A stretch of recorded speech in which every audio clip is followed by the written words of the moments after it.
Hello, welcome and welcome back. This is Jacob and today we are gonna be continuing the narration and character voicing for the Children of Ursus side story in Arknights. And before we begin with anything today, a quick thing that I may have or should have maybe said at the beginning of the previous episode, but considering that the two parts that we are gonna be covering today are gonna be going way deeper into a lot of heavy topics, I will say that both viewer and listener discretion is advised on today's episode because of how heavy the topic is gonna be in pretty much both parts, so keep that in mind. But anyway, before we begin as well, thank you very much for the likes and the comments on the previous episode. Always delightful to see those, and like I always say, they do help out these episodes in the algorithm, so thank you very much. Alright.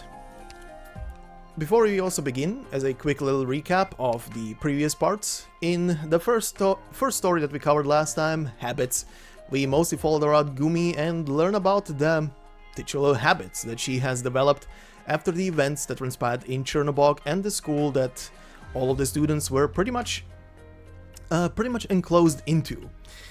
And we have also seen that Dunar, who is trying to help Gumi overcome some of those habits that she developed, is not really succeeding, but also realizing how deeply rooted those traumatic experiences were for Gumi. In our second story, The Chosen, we follow mostly around Istina as she was trying to do some self-counseling on herself through pretty much like a video diary, so to say, but got also interrupted as she just began by May, who was returning a book about detectives, plus Natalia, who tagged along, or rather ran into May along the way, and the three of them had a little chat about books and stuff, until at the end we went back to the whole traumatic experience that Istina went through about losing a dear friend of who she still to this day keeps a memento with herself. So, in today's story, we shall begin with a story mostly, or rather majorly, situated around Zima. So let us begin with Meeting in a Dream.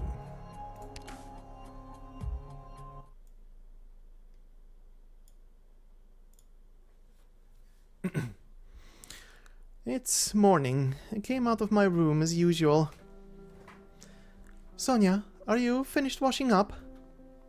I'm not a kid anymore, Mom.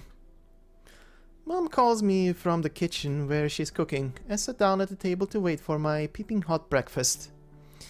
Breakfast would normally be a bowl of porridge served with bread and ham. I guess she wants to lose weight, so we only have oatmeal porridge. Fine by me. Dad sits reading the papers. Everything in them is always so boring. Political and economic stuff, I have no interest in it.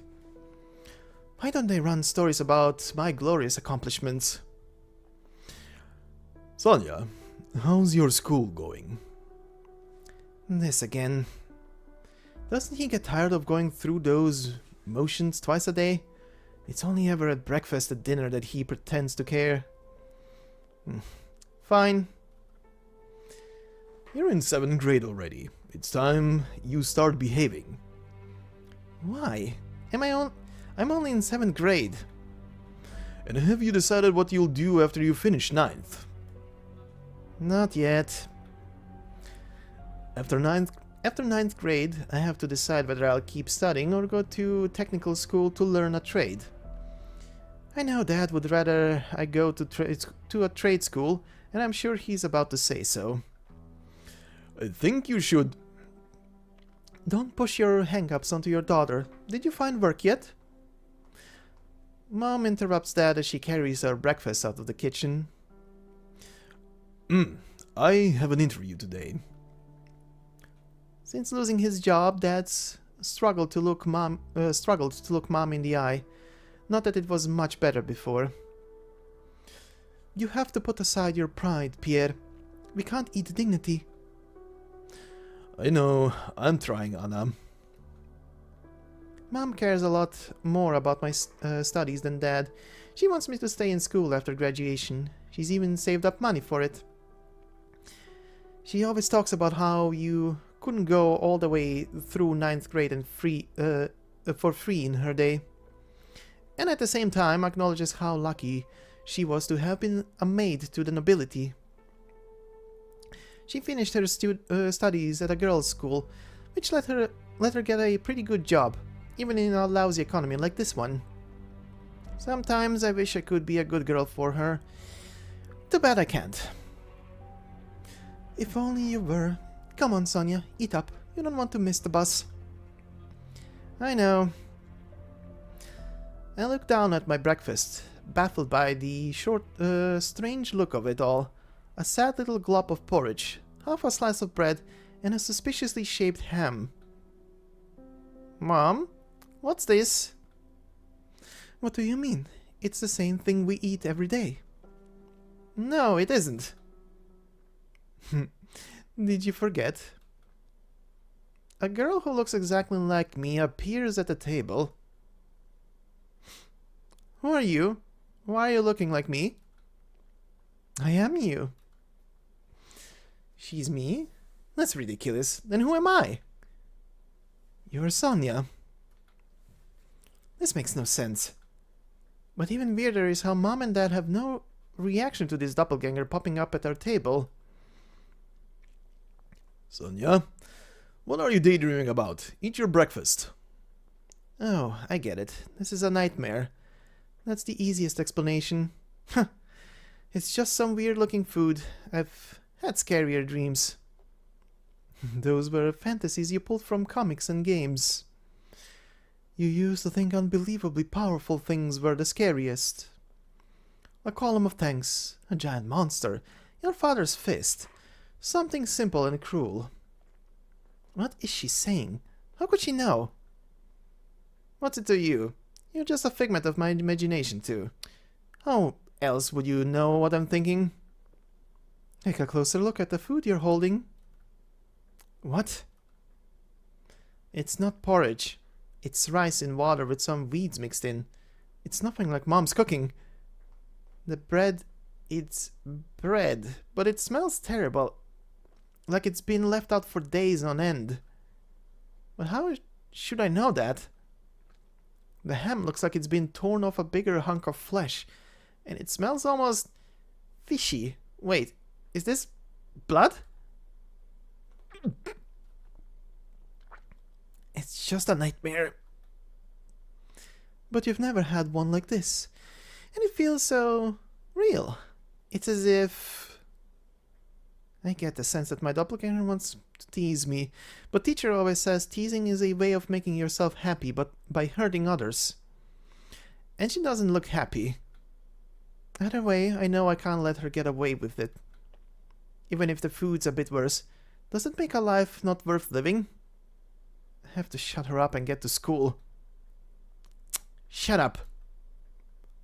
I know the best way to deal with somebody mouthing off. My fists. Doesn't it feel just like you've actually eaten it? I clench my fist and lunge at her, but she's one step ahead. My right hook slams hard into the face of the boy in front of me. The feeling of bone crushing against my skin is comforting in a way. So strong, I thought for sure a dozen of us would be enough. But she wiped the floor with us. Bliat. Even big cubs like you want to play bully. It'll take more than that. Go! Just you wait, General Zima. This isn't over. Honestly, I like the name General Zima. It's badass. But these punks always come at me while I'm trying to nap. Don't they know I usually skip afternoon class? Thanks, General Zima. Huh? You're still here. You didn't run away. I wanted to thank you, this time. This time? Oh, you don't recognize me? My name is Valeria. This isn't the first time you've had to save me.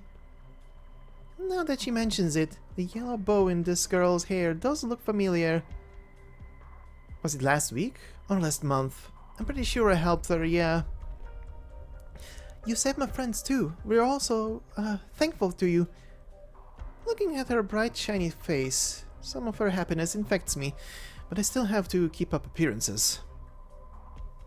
I just can't stand these shitheads pushing the little people around.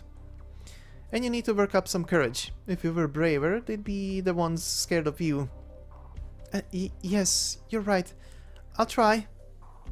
Good. Now get out of here. Bye. And thanks again.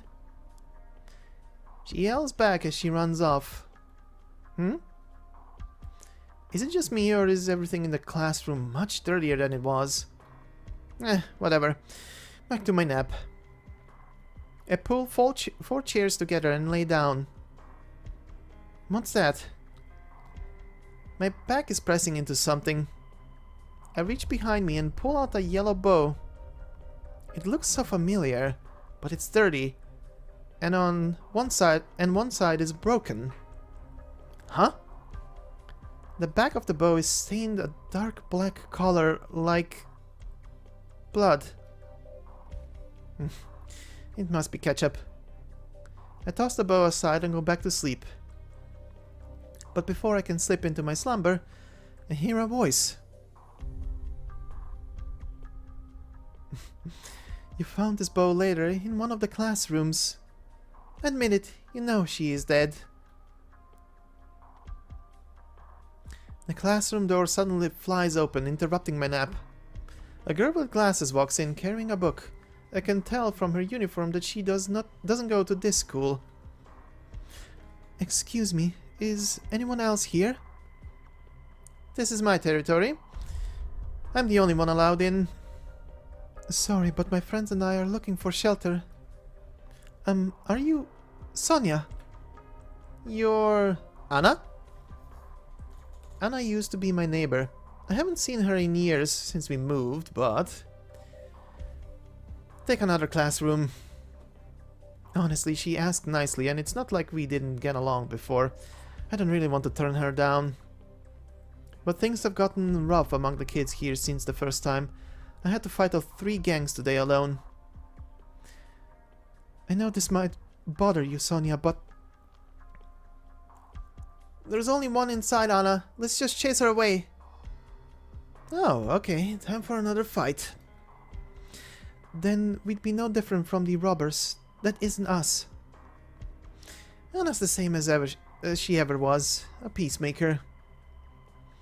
Right? I'm Lada, and I'm a pretty good cook. What if I made you something to eat in return for letting us hide here? I have to say, that's a pretty tempting offer. It's been a while since I've had something that didn't just come out of a can. Okay, you can stay, but watch your step. I'm Sonia, and you don't mess with me. Did she just say Sonia? Is that actually General Zima?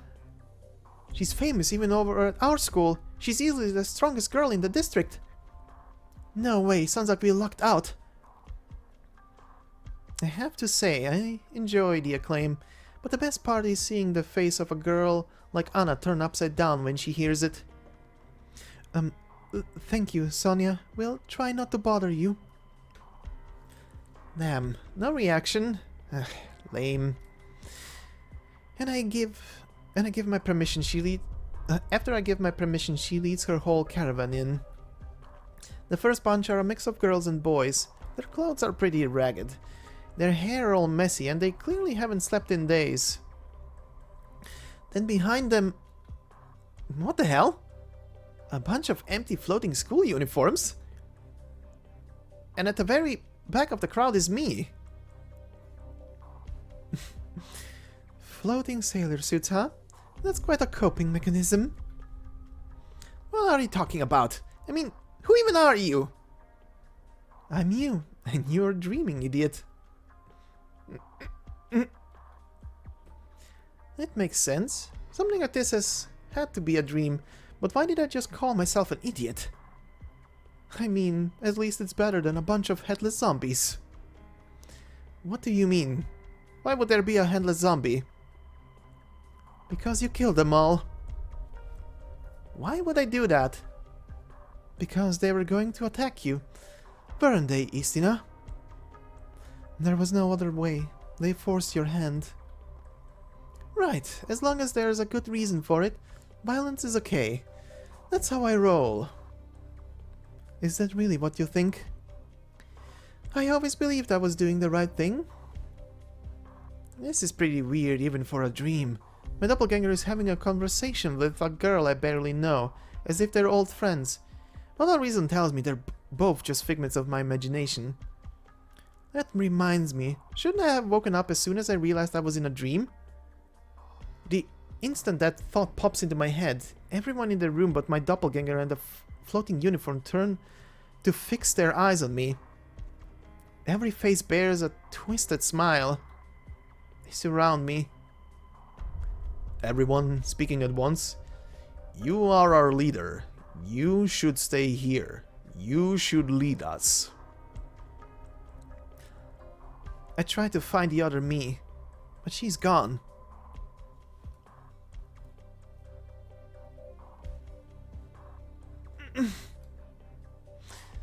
My eyes shoot open. The room around me is still the classroom. It's late at night. The others are asleep. I'm slumped up against the door. There is another door, but I barricaded it with my desk. The windows have all been sealed. The door next to me is the only way in or out. I am their leader. I have to protect them. You can't sleep, Sonia? I hear Anna's voice nearby. It's been 3 days since she and her partner joined us. There was some unpleasantness in that time, but Anna sided with me in the end. Yes, I had a nightmare. Don't let it get to you. You did nothing wrong. I can't remember what I was dreaming about, but Anna must be thinking it was something to do with them. She feels bad about it. She never imagined the classmates she trusted would go so far as to attack me just because she asked me to lead them. I killed them all, of course. I've seen lots of groups fall apart because of little conflicts like this. It's why I didn't want to join a group in the first place. I'd rather communicate with my fists than try to manage relationships. Don't worry. I hear her rustling as she moves over to me. I know she wants to comfort me, but it's obvious she's the one who needs comforting. I should change the subject. Anna, were you your class president? No. So how did you end up with so many followers? I was actually very uncomfortable trying to play leader, but Lada kept pushing me, and I just felt like I had to do something. Aha, you did have to do something. You're teasing me. But really, when the kids in my class would bully each other, I knew it was wrong, but I just kept it to myself, kept away from it. You should have kicked their asses. You're a tough girl. It's true, she may look the bookish type, but Anna's really very good in a fight. She just doesn't like to apply herself. If only I was as brave as you. I can never find the courage to stand up to people. Oops, she sounds even sadder than before. I really don't know how to comfort a girl. What can I say to cheer her up? At least you're standing up now. That's the best you could come up with, Sonia? Because I believe it's wrong. At least that's what I thought at first.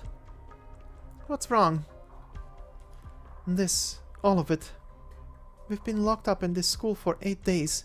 Everything keeps getting worse. It's all because of that first fire. If it wasn't for the fire... After the fire destroyed one of the food pantries, the noble students from number 4 secondary school occupied the other one. Then they started looting. You still see commoners fight over food. The school looks like a war zone, debris and graffiti everywhere, and every night is set against the sound of kids yelling, screaming, crying. Perhaps, but don't you think that fire was bound to happen sooner or later? Are you saying someone started it on purpose? No, how should I put this? Let me think. It's more like that which the fire represents would have come about no matter what. I somehow understand even less. Even without the fire, something would have happened to send us all into a panic. Is that clearer? Weird. It must have been the bad guys who set the fire. The bad guys... There are always bad guys. I don't think that's right, but I don't know how to argue with her either. I once read a book that said human nature is evil. I thought it strange at the time. We've built such civilized societies. We live lives of order and morality. How can we be inherently evil? It is with this in mind that I was able to muster the courage to gather everyone up and maintain order. But things kept getting worse, and I did nothing about it. I didn't restore order, I didn't save anyone, and without you, my classmates might have already killed me. I'm useless. Her voice is teetering on the brink of tears. I made this much worse. Whatever, I don't know shit about morals, order, society, or any of that, but I understand what she's getting at, so I might as well start talking. What you're saying is you now think everyone does bad stuff, including me? That's not what I meant. Now she sounds surprised. I got her good with that one. I fight a lot, but they always deserve it. Okay, don't be sad. I'll help you. You will? I'm your leader, and you want to do good. Of course I'll help you. Thank you, Sonia. Hey, isn't it customary for a group to get a new name when it gets a new leader? You got any ideas? Let's go with the Ursus Student Self-Governing Group. I probably shouldn't have expected much out of an honor student, but I guess a straightforward brass tacks name like that is okay every once in a while. Alright, from this day forward we will be known as the Ursus Student Self-Governing Group. I lead the group and you're my counselor. Right. You heard the relief in her voice and it made you happy. Because you finally protected something. You earned someone's trust. You started feeling like a real leader, like a hero out of one of those novels. Who are you? I'm you. Are you blind? Sure, she does look exactly like me, but why am I raking myself over the coals like this? And it freaks me out the way she always says what I'm thinking, not to mention her creepy tone of voice. It's no fun for me either. But every time I think back on this night, I want to laugh at myself. Is that my fault or yours? I don't know, and I'm not going to ask you. I'm scared you'll say it was your fault, and I'm just as scared you'll say it was mine.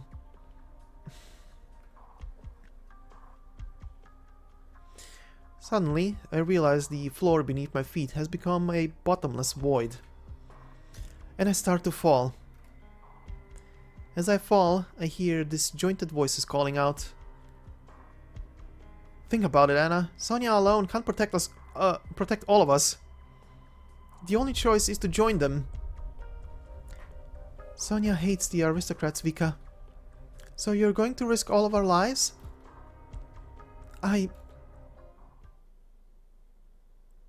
That's when the darkness begins to swallow me.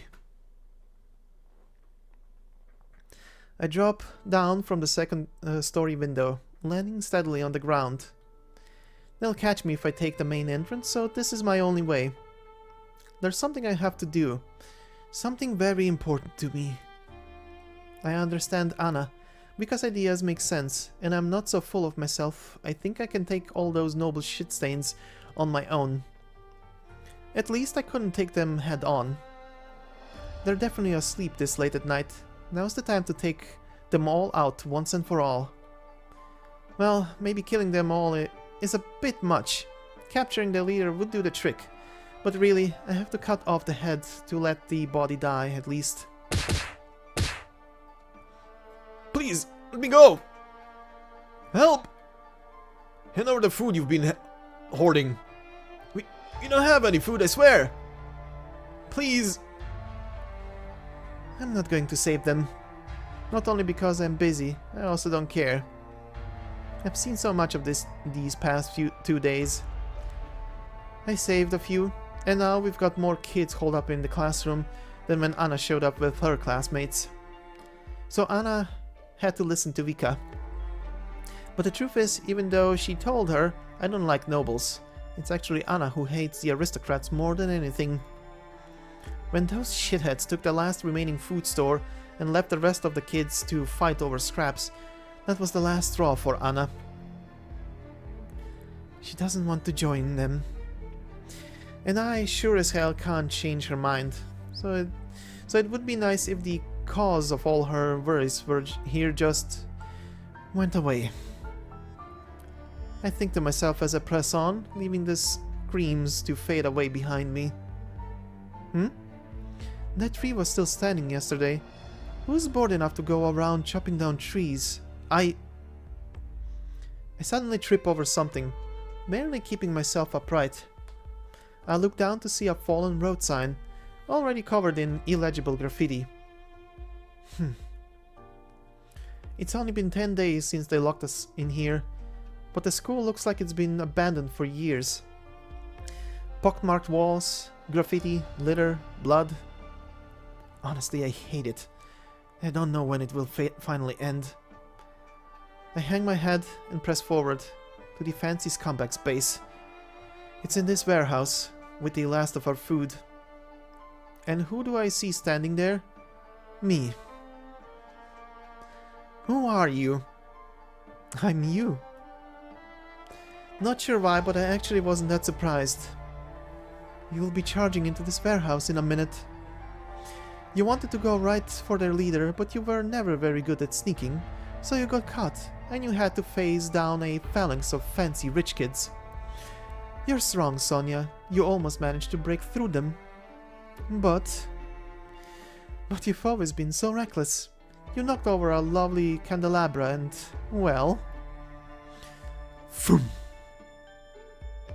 My doppelganger suddenly vanishes, and all I can see before me is a pure, fiery red.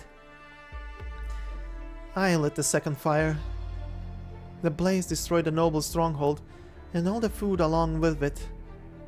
Nothing could be saved, and in Anna's parlance, the fire burned down the final barrier to the students' indiscriminate and chaotic struggle that followed. The aristocrats from number 4 secondary school are all gone. Grab what you can! I saw those nobles over there. Kill them before they get away! Back off! I haven't eaten in 3 days. I'm looking for food. What did you just say? I said, get the hell away from me! The school descended even further into chaos. Now, nowhere is safe. Some of our self-governing group have gone missing. Vika never came back. Piss off!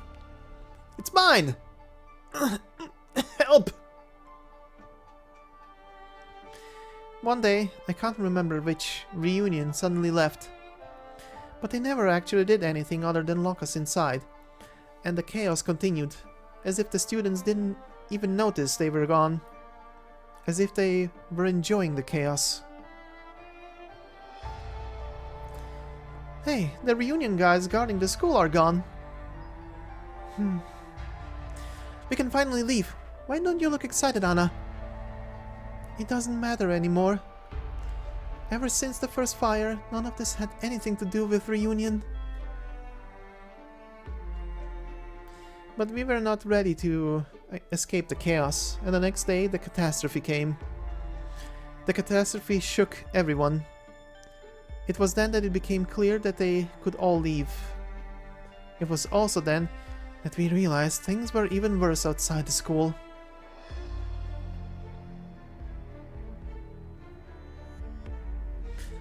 Is this a catastrophe? What in the world is happening? I'm scared. Anna, we need to get out of here now. But where can we go? After that, we took refuge in the part of the city that wasn't overgrown with originium, hiding from other survivors, hiding from reunion. In the end, a Rhode Island squad rescued us and took us back to their base. Who's there? A kid? She's armed. Kiss my ass. Wait, we're here to rescue survivors. Huh? Calm down. We're with an organization called Rhode Island. You're safe now. I survived. We survived. But I failed to do away with all Anna's worries. Honestly, I let her down.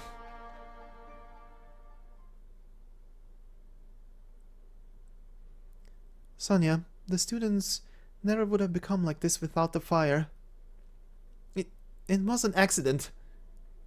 I don't blame you, Sonia, but if you had discussed it with me beforehand... I just wanted you to be able to sleep at night.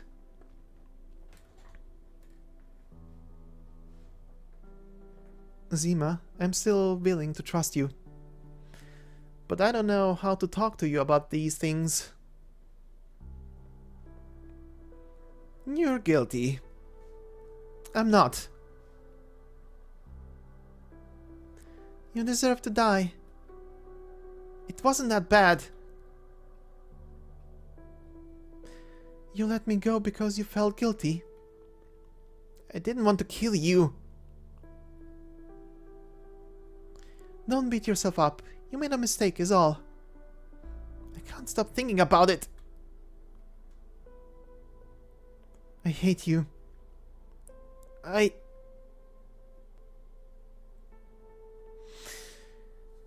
as Zima wakes up, screaming bloody murder,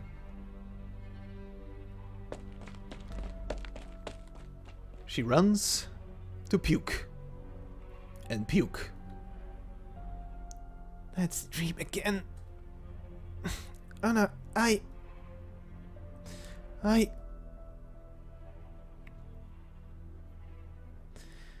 The brown-haired girl slumps up against the washstand and stares out the window. The moon looks lovely this evening.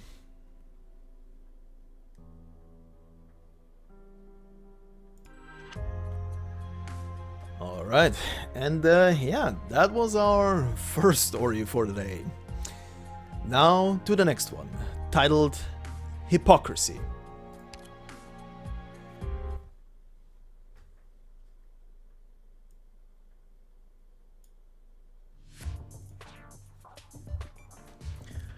This unwrapped texture, this slightly too salty flavor. Oh, I'm finally home again.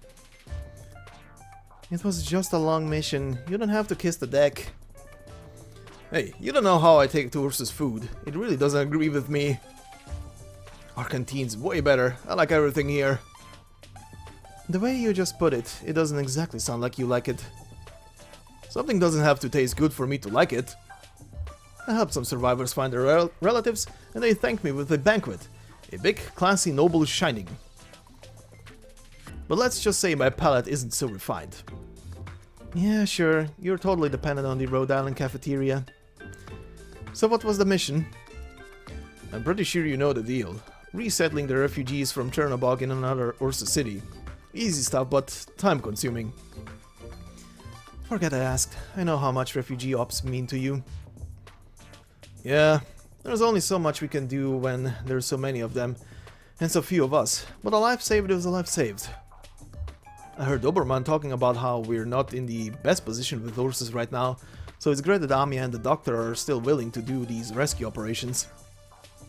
Sure, we lucked out with those two. Well, there's another one we owe a lot of thanks to. Oh yeah, I heard about her out on the road. Some girl named Natalia? Right, she's a big celebrity here now. Oh, my ears are burning. Hey Natalia, how are you doing? Good afternoon, Mr. Saren. And you are? Codename Compass. Nice to meet you. Compass. A fine codename. good afternoon. Would you mind if I joined you? But by all means. Hey, didn't I hear she was just a student? This is no little girl, she's pretty big. What do you think student means? I don't know how to talk to a lady like this. Relax, Natalia's real easygoing. Did I happen to overhear that the good Compass has just returned from resettling refugees? That's right, we were just talking about it. I was telling him all that you did to help. Oh, my role was completely trivial. You're too modest. If it wasn't for Natalia pushing the survivors along, we would have had a much tougher time. The refugees were talking about her too. They said there was a kind young lady who told them Rhodes Island is a good place. And after hearing it from Saren, I really gotta thank you, Miss Natalia. The refugees having a good image of us making all the difference in the world. Without you, I know things would have gone bad out there. I mean, I was a refugee too. I know how they think, but it still sucks when you're trying to do good and people don't trust you. I did the absolute bare minimum. It was you out there doing the real work, Compass. And it's not that they don't trust Rhodes Island, it's that they've suffered a catastrophe and they don't trust anyone. I sensed that Rhodes Island had everyone's best interest at heart, and having been student council president, I was used to this business. It's what I'm good at. You hear that, Saren? This is how you talk to people. Listen up. Didn't I just say Natalia is easygoing? When word got around that the new kid was some aristocratic heiress, we were all worried about getting along. But it turns out she's good at her job, easy to talk to, super easy to get along with. We all love Natalia. Oh my, no. Everyone's only willing to put up with me because I'm so young. Speaking of, did you decide to stay with Rhodes Island? I did. I passed the logistics department's examination last week. I am now formally employed by Rhodes Island Pharmaceuticals. Wow, that's great news. You're gonna love it here, trust me. I'm already very pleased. As long as we are on this subject, Mr. Saren, I finished compiling the second refugee manifest, pairing names with destinations. If you wouldn't mind sending it along after lunch. What, already? That means the refugees we saved all have somewhere to go? Yes, aside from those who are still undergoing treatment. Incredible. It's a good thing the section chief put you on the task. I'm only doing my duty. I guess I better go put in for the second resettlement op then. You want to head out there again? Didn't you just get done telling me you can't stand Ursus food? Yeah, but seeing the survivors return to their homes and their relatives, seeing them so happy makes up for it. Right, I'm about done with lunch. Help me with the tray, will you? I gotta go apply. Hey, bust your own tray. Sorry about him, Natalia. That's just how he is. Our good Compass has quite the attachment to refugees. He does. You heard him say he was a refugee too, right? One of our teams saved him, so he's pretty gung-ho about any ops that have to do with refugees. And you seem to get along well? Oh yeah, I guess we do. He was in logistics for a bit, but before transferring to the front lines, we had some time together, our personalities click, and so we're friends. You're with that Ursus Student Self-Governing Group, right? Yes, but Zima and the girls are frontline operators like Compass, and I'm in logistics. I heard you were all found together. You're very close too?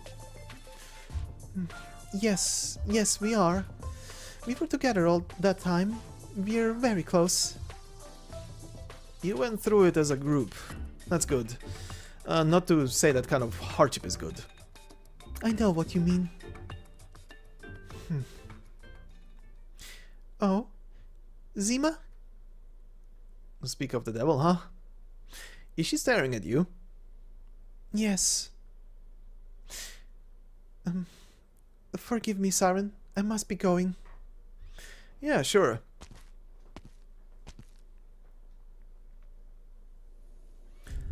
Are you looking for me, Zima? Are you okay? You look pale. I'm fine. I shouldn't have come looking for you. Forget I was here. Hey, wait. Don't touch me. Talk to me, Sonia. We haven't had a good talk since we came here. Come to my room.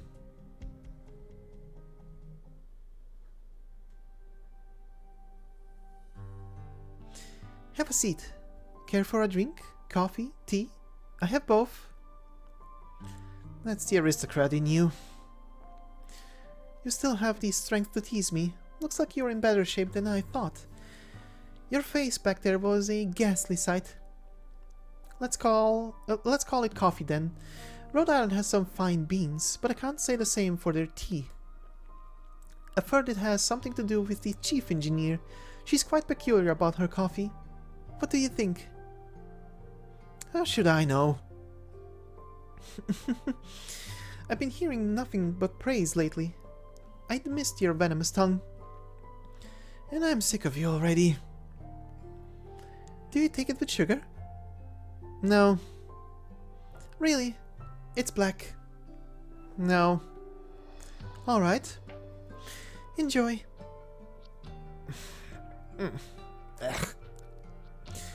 It's too bitter, isn't it? Come now, take a spoonful of sugar. Did you drag me here to screw with me? You're the one who wouldn't take the sugar, Sonia.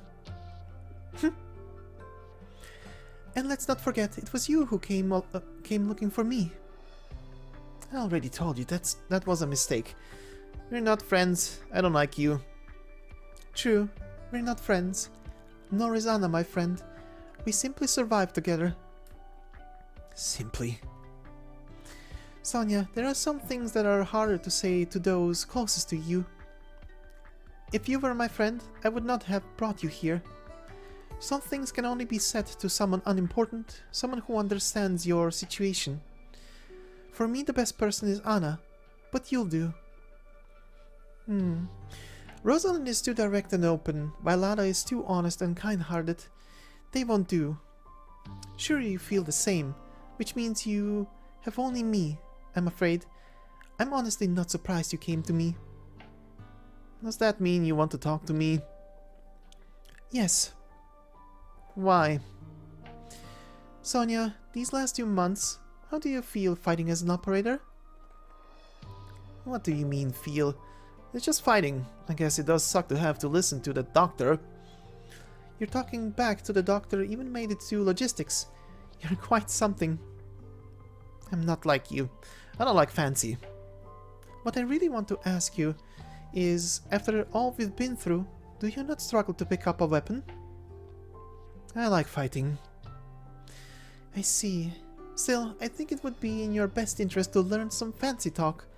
It could save your life. You don't have to worry. We may not be friends, but we've been through so much together.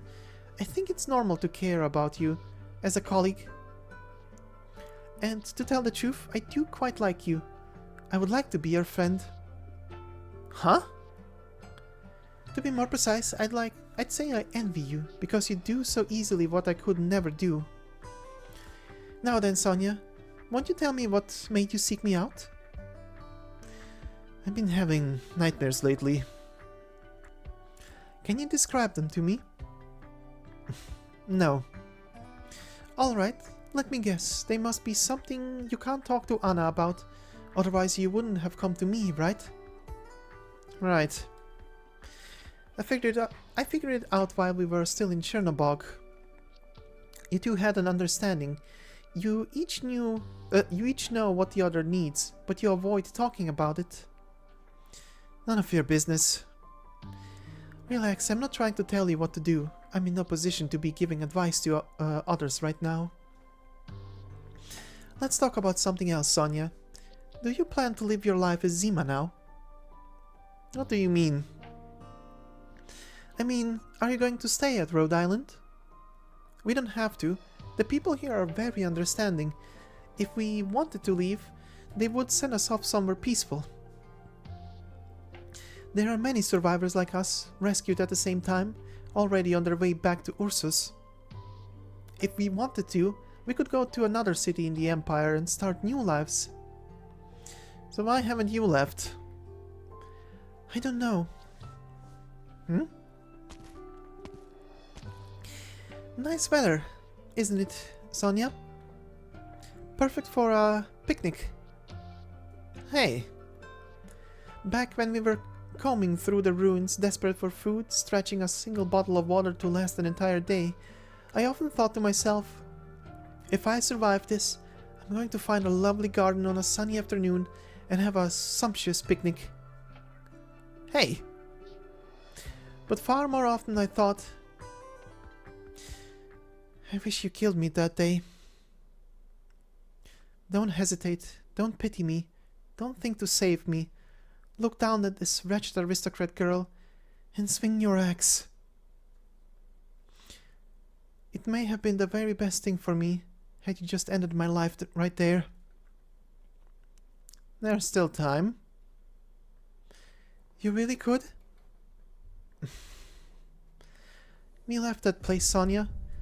We've returned to a civilized world. We must think as civilized people. We must use civilized methods to solve our problems. Those things that happened back there cannot happen again. Who cares? You care. You're a good person, Sonia. General Zima, protector of the weak, bane of the bullies. Don't make me puke.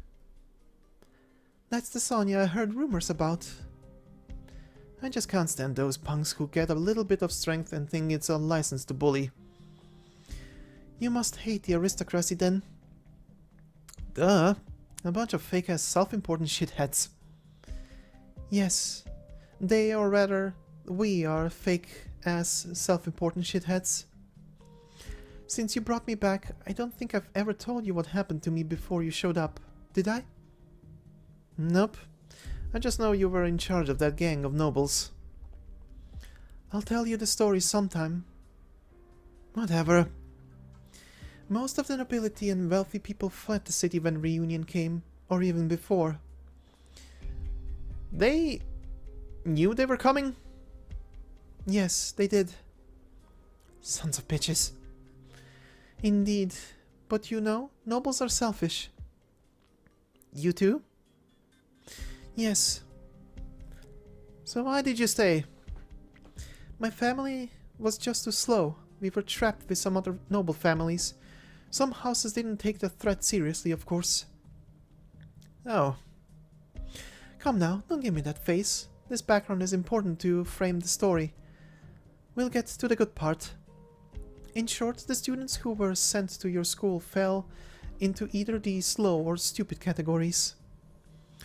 We were at first meant to stay with our parents, for reunion to use as hostages to bargain with the Empire, but in the end we were separated and sent to the school.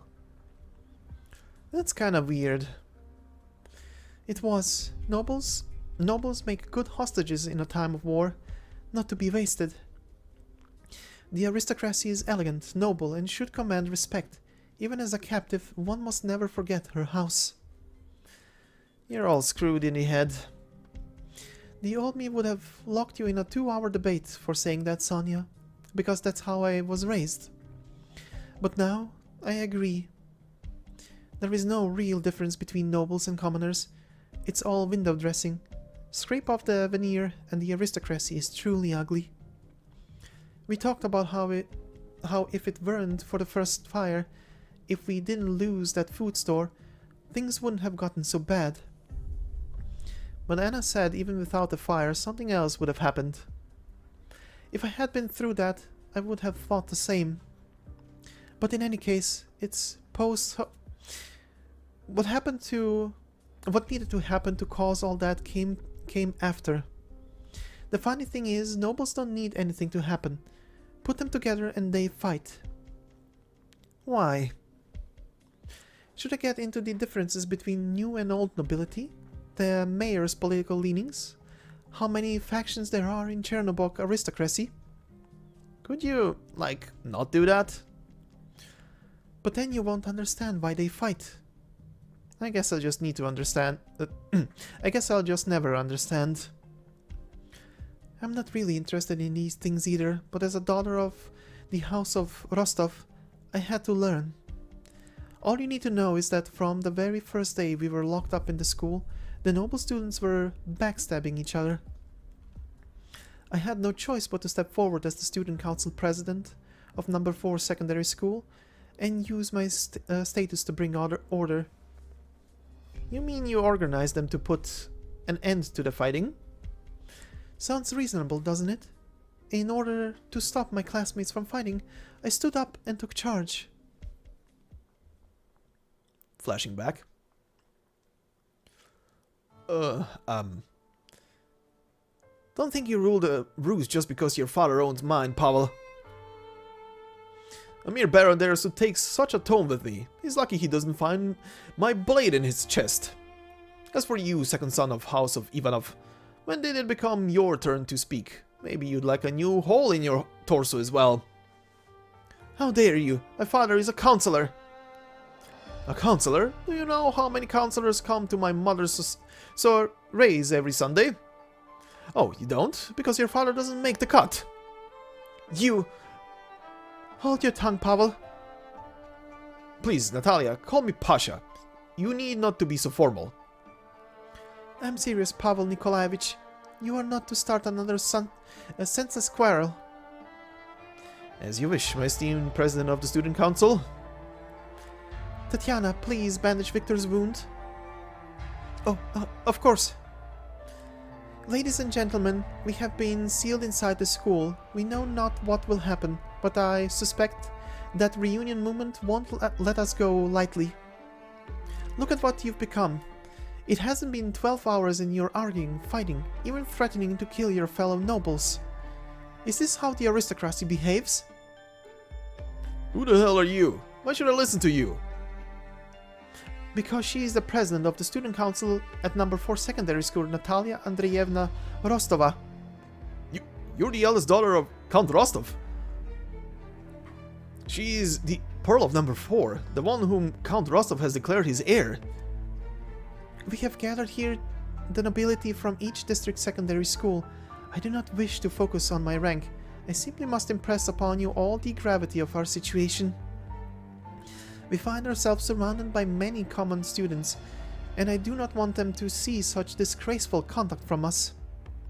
Furthermore, while we have been trapped here by the reunion movement, they will not seek to harm us if they wish to secure concessions from the Empire.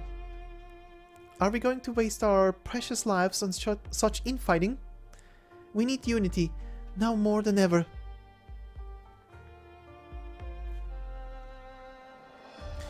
Of course, we now know Reunion didn't give a damn about us aristocrats.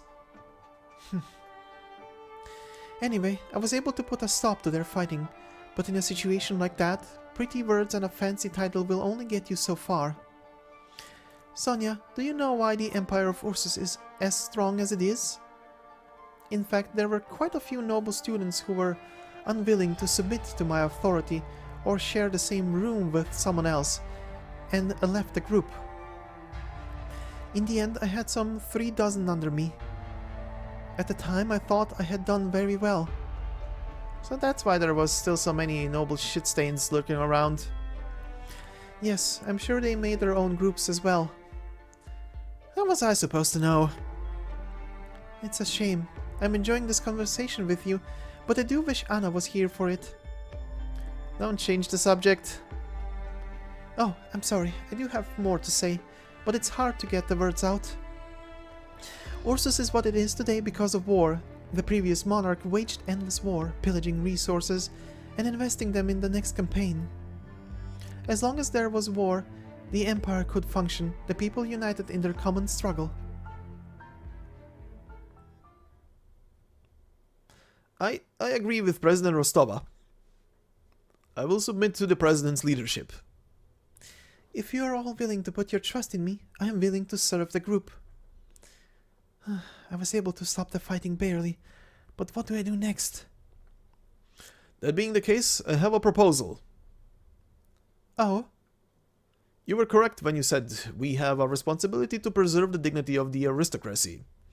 Therefore, it's time the commoners offered us a contribution to ensure we can live in such dignity. You mean? Yes, I agree to let them prey on the commoners. Sonia, I used to think myself a good person. At least, at the time, that's how I thought. I would find the social machinations of the aristocracy boring and hypocritical. I would bemoan the tragedies of the world. I would even serve meals to refugees. But I will not lie to you, or to myself. At that time, to unite the nobles, I allowed them to pillage.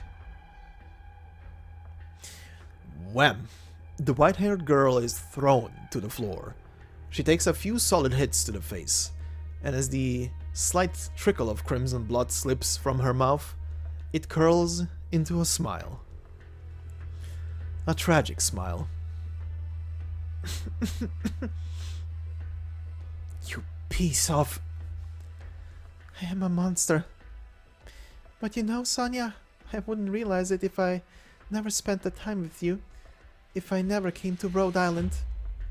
Without these experiences, I would not think as I do now. You taught me that I am not noble, in the true sense of the word, and that is the most painful knowledge I must endure. That is why I say it would have been better had you killed me like you did my companions. I could have died peacefully, indulging in the fantasy that I was a good girl, that I was forced by circumstance to do what I did. Do you know, Sonia, what this is? A letter opener. These past few months, I have 26 times thought to slit my wrists. 15 times I thought to slash open my throat. You can count them, huh? Because each time I fail, I laugh at myself for being such a stupid coward. That stays with me. Of course, I've considered more aristocratic methods as well. Poison tea, a saber. I've even thought carefully about what calligraphic style to use in my suicide note. Unfortunately, all of those methods would be discovered before I could pull off the deed, and I don't want to make trouble. What's your point? I told Rhode Island I want to stay here and do what I can for the people of Ursus. I told myself, Natalia, this is your atonement. But is that true? Whenever I think of Nicola's smile, of any of their faces as they come to me, triumphant after robbing the commoners, of my cowardice as I smiled back at them, rather than reprimanding their evil.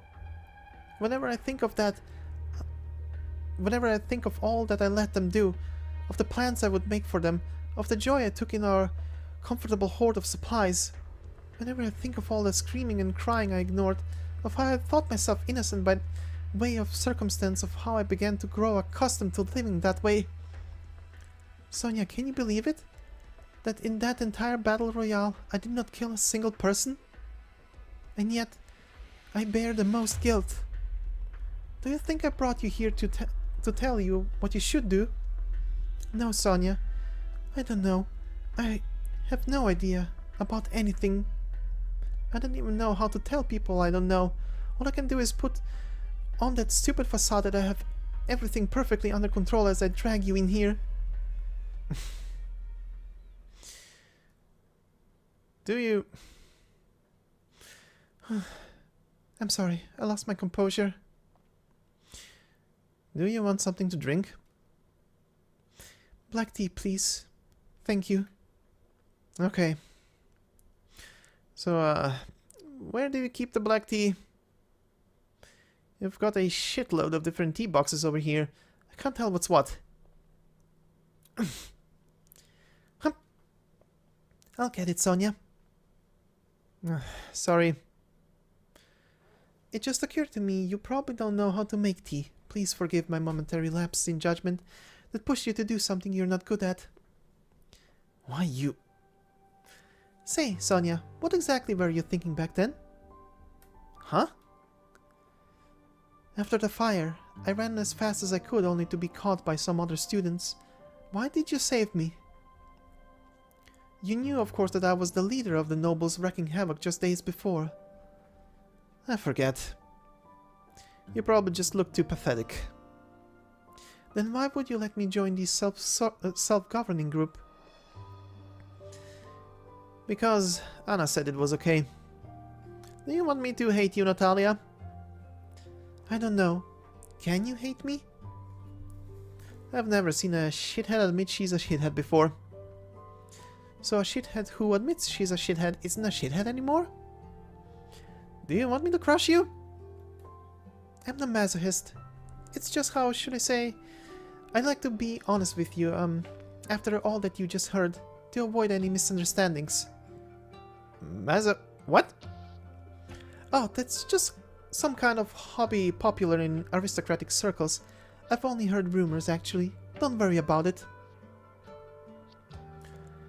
As long as I don't have to kick your ass again. You don't want to? Do you prefer Columbian or Victorian? Tea, that is. You're right. You're right back to your old self. Whatever, I can't drink it anyway. It's how I was raised. I must show my most refined side at all times. Sugar? Yeah. Sorry, you can't sweeten this kind of tea. Drink it straight, please. You suck. Look, Natalia, I don't know how I'm supposed to cheer you up. And anyway, I really don't wanna. Oh, not only do you not hate me, you want to comfort me? Shut your tea hole. Alright, alright. I hate trying to comfort people. Every time I try, I screw everything up. All I can do is tell you what I'm thinking. You asked me a minute ago if I was gonna keep on living in Zima. The answer is yes. My mom and dad died in Chernobog. There's nothing for me to go back to. I don't want to go back to Ursus. So that's that. I think I should be able to understand your pain or whatever, but I really don't. At first I thought you wanted to justify yourself. Punks like that, when they want to sucker punch me while I'm distracted. Punks talk like that when they want to sucker punch me while I'm distracted. But you seem legit sad. Why?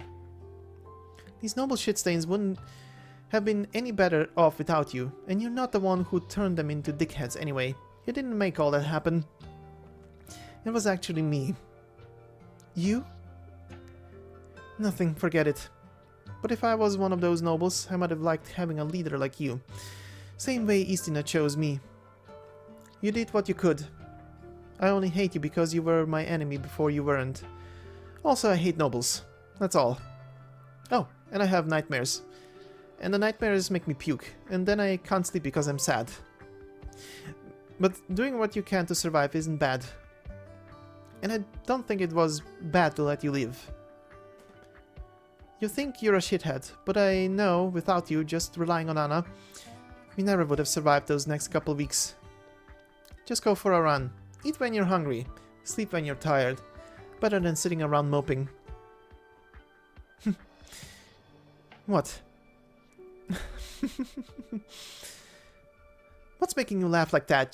Jeez, you're tearing up. Nothing. It's just, this is why it's nice to chat with you. If it were Anna and me, we'd be bawling our eyes out over each other by now. She doesn't like you either, don't forget. I know. I know. Listen, Sonia. What are you doing? I want you to know you completely failed to address my problem. I'm way too lazy to care. And I think there's nothing I could do to help with yours. But you were right on one point. We survived. Do you think we'll get over it in the end? Huh? The circle beneath our feet, the night, the maze, our minds, our thoughts, the abyss. Could you use, like, real words? Right. Anyway, operators all have codenames, right? If I were to become an operator, what should my codename be? How should I know? Anna picked mine. Okay, what do you think of Rosa? Ursin for dew? Yes, like morning dew. Can you call me Rosa? Okay. It's settled. If I'm to become an operator, they'll call me Rosa.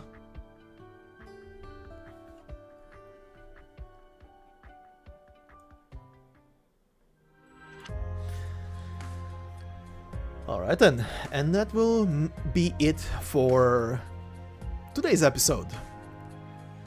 And like I said at the beginning, yep, these two were definitely on the heavier part, but we are not done yet. In the next part, we are going to be covering the last 3 stories in here in one go. So that will be for next time. But in the meantime, I need a drink.